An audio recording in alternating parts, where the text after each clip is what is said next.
If after you flush the toilet bowl is taking forever to fill back up, and in this case it's taking a whopping 55 minutes, and we're going to take a look at it and I'm going to show you how to fix it. It's pretty simple, just bear with me. So let's go ahead and take the lid off this toilet bowl, and we can look down, and on the left, that whole assembly there is the filler valve. And the first thing we have to do is look at this outlet tube from the filler valve and see if water is coming out of it. And in this case, there's not a single drop of water. So go ahead and take that tube out, and let's see if there's an obstruction actually in that tube, which is backloading the water back into the filler valve.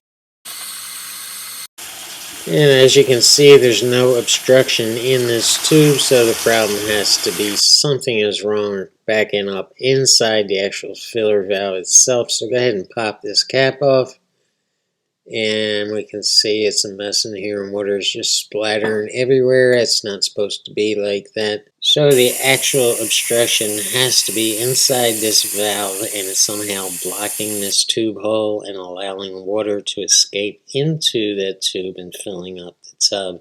So it's just kind of pressurizing and forcing itself out of the top of the valve, and this is not good. And the first thing you want to do is find the valve behind the toilet and go ahead and turn the water off. All you need to do is turn this valve clockwise until the water shuts off, and you'll hear it shut off. Now I'm going to disassemble just the very top of this valve, and what you see me doing here is disconnecting this float lever. And with that disconnected, you want to pull this lever up a little bit and turn it counterclockwise until you see it comes loose, and then just pull it straight out. With that cap removed, go ahead and turn the water back on and see if it breaks loose any clogs.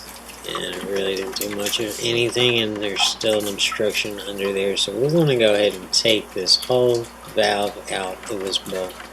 With the water turned back off, go ahead and flush any remaining water inside the bowl, but you'll notice at the bottom of the bowl there's still a little bit left over. You can sponge that up, or we can just drain it out, and go ahead and put a bucket or something underneath the toilet where you see me loosening this nut. And that's the top nut that I'm turning counterclockwise just until it hits that bottom nut. And once it does connect with that bottom nut, now you're going to turn the bottom nut counterclockwise too, and that should start draining the water.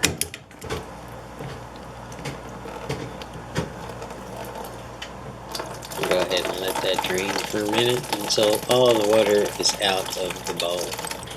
Now to get this valve all the way out of the toilet bowl, all you have to do is just hold those two nuts and go ahead and turn the whole valve assembly counterclockwise until it breaks loose from the bottom nuts, and just pull it straight out of the bowl. Now with the valve assembly out, let's go ahead and turn the water back on real quick just to see if there's any obstructions in the actual water line. This can get a little messy, so keep that bucket under the bowl. And if there was any obstruction, it just got blown out.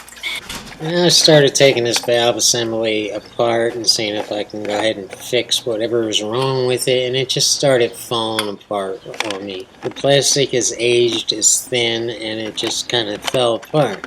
But here's some good news for both you and me. I found it for dirt cheap, everyday normal price, not a sale price, at Ace Hardware for $9.99. And I want you to know I am not a salesman. I am not affiliated with Ace Hardware. You won't find any links to Ace Hardware in the description of this video or anywhere on this video. I am not here to sell you parts. I'm here to help you. Put the new valve assembly in the same way you took it off. Go ahead and drop it through the hole and go ahead and turn the valve assembly clockwise. And while holding the top nut, then go ahead and turn the top nut to tighten that, and then go ahead and turn the bottom nut until everything is tight. Now you want to make sure this assembly is lined up properly to where this lever is kind of diagonal and you have access to that filler tube outlet so you can hook up the filler tube without getting anything pinched. Now let's go ahead and do any final tightening while holding that filler valve tight. And let's go ahead and reconnect the filler tube. And let's go ahead and turn the water back on while checking for any leaks. And let's go ahead and pull this tube back out and see if that is working. And there you go. I hope I was able to help you out. I try hard not to waste your time or waste your money. And if you like this video, go ahead and click the thumbs up. Feel free to leave a comment. And please go ahead and subscribe. Thank you very much for your time.